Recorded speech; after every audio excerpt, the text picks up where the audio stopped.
Allora, signori, l'emozione che proverete in agenzia, perché abbiamo affisso tutte le 18 edizioni della nostra crociera. Iniziamo dal 2008 MSC Orchestra, eccola qua.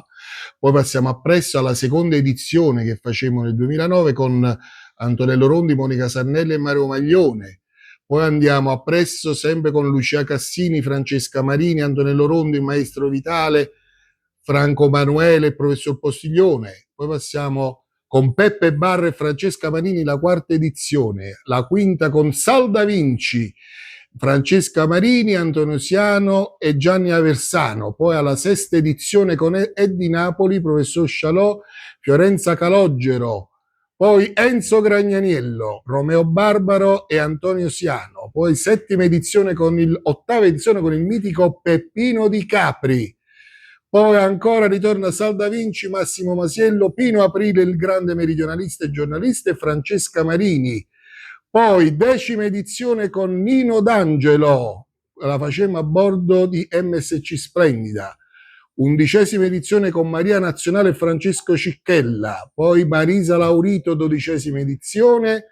Poi Andrea Sannino, Peppe Iodice nella tredicesima edizione. Poi Tony Tammaro, Gino Rivieccio, Francesco Marino e Massimo Masiello. Poi altra edizione con il nostro professore Amedeo Colella, il Fabrizio Aurelio Fierro, Alan De Luca, Lino D'Angioi, Napoli Antica e Francesca Maresca. Poi la 17esima edizione con Gianni Conte, Diego Sanchez e sempre il nostro professor Colella. 17esima edizione, quella dell'anno scorso, Amedeo Colella, Monica Sanelli, Francesco Procopio, Roberto Colella, poi con Fabiana Spinosa e Napoli Antica e Luciano Capurro. Ed eccoci arrivati alla 18esima edizione con le Ebanesis, Diego Sanchez, Gianni Conte, Alessa Moio, la nostra Silvana Perno di Napoli Reale e i Napoli Antichi. Vi aspettiamo per quest'ultima edizione.